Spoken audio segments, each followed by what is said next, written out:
एक दिन सुबह का समय था, भाई काम पर गया था और भाभी ने मुझे नाश्ता दिया और कहा, मैं नहा कर आती हूँ। तब तक मैंने नाश्ता कर लिया और टीवी देखने बैठ गया। तभी भाभी ने मुझे आवाज़ दी, गणेश, मेरे कपड़े दे दो, मैंने टेबल पर रख दिए हैं। मैंने उसकी ड्रेस उठाई और वहाँ उसका अंडरवियर भी था। मैं उस वक्त थोड़ा असमंजस में था, लेकिन उसे कपड़े देते समय मैं सावधान था, क्योंकि भाभी का सम्मान करना जरूरी था। हालांकि मेरे मन में कुछ बदलाव आया। मैं उसका रूप देखने लगा, मानो वो मेरे सामने खड़ी हो। उसने मुझे फिर आवाज़ दी और मैं बाथरूम की ओर चला गया। उसके कपड़े उसे दे दिए। उसने फिर से दरवाज़ा बंद कर दिया और मैं वहीं रुक गया। मैं दरवाजे के छेद से अंदर देखने के लिए उत्सुकता से उठ खड़ा हुआ। यह कोई नहीं था, बस हम दोनों ही थे। भाभी नहा चुकी थी और अपने कपड़े बदल रही थी। मैं सिर्फ उसका पिछला हिस्सा ही देख पा रहा था। कुछ देर बाद वह बाहर आई और, नमस्कार दोस्तों, मेरा नाम गणेश है। ये तब की बात है जब मैं 11 साल का था। मैं बहुत छोटा था जब मैं गर्मी की छुट्टियों में भाई के पास गया था। जब मैं 10वीं क्लास में था तो मेरी भाभी थोड़ी मोटी थी, लेकिन वो बहुत गोरी लग रही थी। वो हर वक्त छोटे कपड़े पहनती रहती थी। पूरे दिन घर पर सिर्फ मैं और भाभी ही होते थे, क्योंकि भाई काम पर जाता था।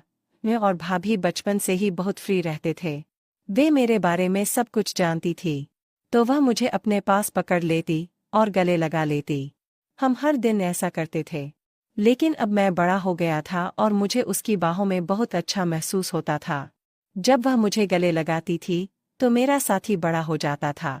फिर मैंने तुरंत उसे गले लगा लिया और मज़े लेने लगा। मैं एक दिवस उत्सव के लिए उनके पास गया था। कुछ दिन बीत गए, एक दिन सुबह हो गई। भाई काम पर गए थे और भाभी ने मुझे नाश्ता दिया और कहा, मैं नहा कर आती हूँ। तब तक मैंने नाश्ता कर लिया और टीवी देखने बैठ गया। तभी भाभी ने मुझे आवाज़ दी, गणेश, मेरे कपड़े दे दो, मैंने टेबल पर रख दिए हैं। मैंने उसकी ड्रेस उठाई और वहाँ उसका अंडरवियर भी था। मैं उस वक्त थोड़ा असमंजस में था, लेकिन उसे कपड़े देते समय मैं सावधान था, क्योंकि भाभी का सम्मान करना जरूरी था। हालांकि मेरे मन में कुछ बदलाव आया था। मैं उसका रूप देखने लगा, मानो वो मेरे सामने खड़ी हो। उसने मुझे वापस बुलाया और मैं बाथरूम की ओर चला गया। उसके कपड़े उसे दे दिए। उसने फिर दरवाज़ा बंद कर दिया और मैं वहीं रुक गया। मैं दरवाजे की दरार से अंदर देखने के लिए उत्सुकता से उठ खड़ा हुआ। वह कोई नहीं था, बस हम दोनों ही थे। भाभी नहा रही थी और अपने कपड़े बदल रही थी। मैं सिर्फ उसका पिछला हिस्सा ही देख पा रहा था। कुछ क्षण बाद वह बाहर आई और मुझसे बोली, गणेश, तुम भी नहा लो। मैं तुरंत वहां से निकला और नहाने लगा। अंदर भाभी का अंडरवियर लटका हुआ था। मैंने उसे हाथ में ले लिया और उसकी महक में खो गया। नहाने के बाद कमर पर तौलिया लपेटकर बाहर आया और बोला, भाभी, मेरे कपड़े दे दो। भाभी ने मुझे कपड़े दिए और मैं जल्दी से कपड़े पहनकर तैयार होकर रसोई में चला गया। भाई काम पर जा रहे थे। भाभी रसोई में दोपहर का खाना बना रही थी। जब मैं वहां पहुंचा तो उसने मुझे गले लगा लिया। उस वक्त मैं उसके करीब रहकर खुश था। मेरे मन में कहीं न कहीं ऐसा होने लगा। मैंने उससे पूछा, क्या मैं कोई मदद कर सकता हूँ? उसने उत्तर दिया, नहीं, तुम यहीं चुपचाप बैठे रहो। फिर वह बातें करती, हंसती खेलती, खाना बनाती। दोपहर के भोजन के बाद हम बिस्तर पर चले गए। भाभी चादर ओढ़कर सो गई और बोली, गणेश, तुम भी मेरे साथ सो जाओ। मैं आज बहुत थक गई हूँ। उसकी आवाज़ में कुछ खास था और उस पल कई सवाल खड़े हो गए। वो बोली, बदन भी बहुत दर्द कर रहा है। मैंने तुरंत भाभी से पूछा, क्या मैं आपके शरीर को दबा सकता हूँ? अगर आपको कोई दिक्कत नहीं है तो। उसने नहीं कहा। मैंने फिर पूछा। मैं उसके पीछे पड़ा और बोला, भाभी बोलो, दर्द हो रहा है तो दबा दूं। उसने कहा, ठीक है। मैं धीरे धीरे उसके पैर दबाने लगा। उसके घुटनों तक पहुंचकर मैं रुका और अब उसकी वह चीज़ दिख रही थी। मैंने उससे पूछा, भाभी ऊपर भी दबाना है क्या? तो वो बोली, हाँ दबाओ, मुझे आराम मिलेगा। धीरे धीरे मैंने उसके कपड़े ऊपर उठाए और मैं उसका आकार देख सका। उस दृश्य को देखकर मुझे एक अलग ही अनुभव हुआ। उसी पल मेरा ध्यान उस चीज़ पर रुक गया और मैं पूरी तरह से भ्रमित था। गणेश, अब रुको, मैं भी तुम्हारे पैर दबाती हूँ। तुम्हारे भी पैर दर्द कर रहे होंगे? वो मेरे पैर दबाने लगी और उसके नाजुक हाथों के स्पर्श से मुझे बहुत अच्छा महसूस हो रहा था। उसने मेरे पैरों को दबाते हुए मुझे आराम दिया और फिर हम वहीं सो गए। अब मुझे थोड़ा बेहतर महसूस हुआ। फिर भी मैंने उनसे पूछा कि भाभी, क्या मैं आपको गले लगा सकता हूँ? भाभी ने मुस्कुराते हुए जवाब दिया, क्यों नहीं, लगाओ। तुम ऐसे क्यों पूछते हो, हम दोस्त हैं ना। तुम्हारा आलिंगन मुझे एक नई गर्माहट देता है। वह बहुत होशियार थी और सब कुछ जानती थी। मैं छोटा था। गले मिलने के बाद हम दोपहर को सो गए। दोपहर को हम अच्छी नींद सोए और शाम को जाग गए। सब बातों का ध्यान रखा गया, क्योंकि शाम को मेरे भैया आ रहे थे। भैया काम से आए और हमने खाना खाया। भाभी ने कुछ खास पकवान बनाए थे, जिससे सबके चेहरे खिले हुए थे। वहाँ का पूरा माहौल खुशियों से भरा हुआ था।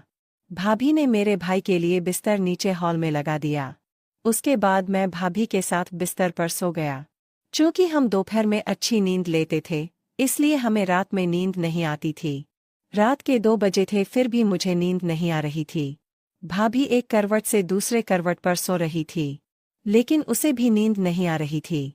कमरे में एक छोटा सा लाल बल्ब जल रहा था और बाकी कमरा अंधेरे में डूबा हुआ था।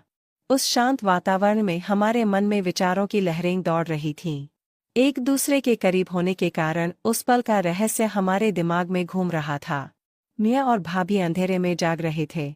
उसने मुझसे कहा, शांत रहो गणेश, शोर मत करो, सुबह के 3 बजे है। और फिर वो सो गई। सुबह हम देर से उठे। भैया उसे जगाने आए और बोले, जल्दी उठो, मैं काम पर जा रहा हूँ। हम उसकी आवाज़ सुनकर जाग गए और कुछ ही देर में नहाकर तरोताज़ा हो गए। भाभी ने मेरे लिए कुछ खास व्यंजन बनाए थे, ताकि हमारे दिन की शुरुआत अच्छी हो। मेरे पसंदीदा भोजन की महक ने रसोई में एक विशेष माहौल बना दिया। और वो मुस्कुराकर मुझसे बोली, चलो अब नाश्ता कर लेते हैं। उसने मुझे चाय और नाश्ता दिया और फिर नहाने चली गई। नाश्ता करते समय मुझे रात की घटनाएं याद आ रही थीं और सोचा कि क्यों न दोपहर को भाभी से इस बारे में बात की जाए। तभी भाभी ने मुझे अपने कपड़े देने के लिए बुलाया। मैं उसके पास कपड़े ले गया और हमेशा की तरह दरवाजे की दरार से उसे कपड़े बदलते हुए देखा। नहाने के बाद भाभी खाना बना रही थी। मैंने उससे पूछा, भाभी खाना हुआ क्या? उन्होंने जवाब दिया, हाँ, थोड़ा सा बाकी है। फिर हमने खाना खाया और आराम करने के लिए बिस्तर पर चले गए। मैं और भाभी एक ही चादर में सो गए। उसने मुझे गले लगाया, मैंने भी उसे कसकर गले लगाया। मैंने भाभी की तरह उसकी तरफ देखा और कहा, क्या मैं एक पूछ सकता हूँ? उसने सोचते हुए कहा, पूछो। मैंने आगे कहा, भाभी, रात को पति पत्नी क्या करते हैं? भाभी ने मुस्कुराकर जवाब दिया, कुछ नहीं करते। फिर बोली, पति पत्नी जो करते हैं वही करते हैं। जब तुम बड़े हो जाओगे या शादी कर लोगे तब तुम्हें समझ आएगा। लेकिन फिर भी तुम्हें बताती हूँ, पति और पत्नियां वही करते हैं जो जानवर करते हैं। उस दिन कुत्ता और कुतिया जो करते थे, वैसा ही पति पत्नी करते हैं। मैंने उनसे पूछा, अरे भाभी, ये क्या सिर्फ पति पत्नी के लिए है? उसने जवाब दिया, नहीं, कोई भी कर सकता है, लेकिन इसे निजी रखना महत्वपूर्ण है। यह एक रहस्य है, अगर किसी को पता चल गया तो बड़ी बदनामी हो सकती है।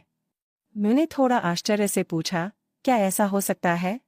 उसके बाद मैंने विषय बदलते हुए कहा, भाभी, क्या आज हम कोई नई चीज़ कर सकते हैं? क्योंकि आज मुझे नींद नहीं आ रही है। तो वो मुस्कुराकर बोली, कोई बात नहीं, चलो ऐसे ही लेटे रहते हैं। फिर हम गले मिले। मैंने उन्हें कसकर पकड़ लिया और कहा, भाभी आप भी मुझे कसकर गले लगा लो। वो तुरंत मेरी बाहों में आ गई। फिर एक अनोखा जादू हुआ। उस क्षण मुझे एक अपूर्व आनंद की अनुभूति हुई।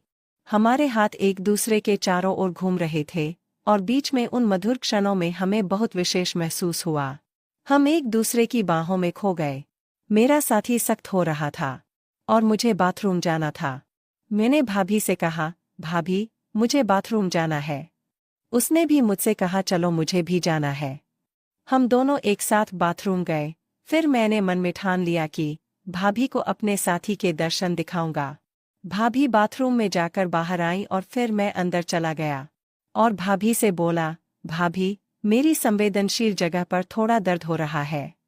उसने कहा, क्या हुआ? मैंने कहा, जगह बहुत तंग है। वो बोली, ठीक है, दिखाओ। मैंने तुरंत चेन नीचे कर दी और अपने साथी को दिखाया। वो बोली, कहाँ दर्द होता है? मैंने कहा, आगे हल्की सी जलन होती है। उसने कहा, अरे तुमने मिर्च खाई थी क्या? फिर वो तेल लेकर आई और बोली, इसे लगाओ। मैंने कहा, तुम लगाओ, मुझे बहुत जलन हो रही है। वह मुस्कुराई और बोली, ठीक है, अच्छे से सो जाओ, फिर जलन नहीं होगी। उसकी आवाज़ में एक मिठास थी जो मुझे शांत कर रही थी। फिर मैंने कंबल लिया और मुझसे पूछा, गणेश, क्या तुम्हारा दर्द बंद हो गया? मैंने कहा, हाँ। फिर वह बोली, मुझे वापस दिखाओ। मैं सीधे बिस्तर पर गया और उससे पूछा, क्या आप देखने के लिए तैयार हैं? भाभी यह देखकर खुश हो गई। मेरा साथी भाभी को पूरी तरह से साथ दे रहा था। कुछ देर बाद मेरे साथी को उल्टी हुई और भाभी यह देखकर शर्मा गई। दोस्तों, अगर आपको कहानी पसंद आए तो हमारे चैनल को सब्सक्राइब करें और आपको कहानी कैसी लगी मुझे कमेंट में अवश्य बताएं।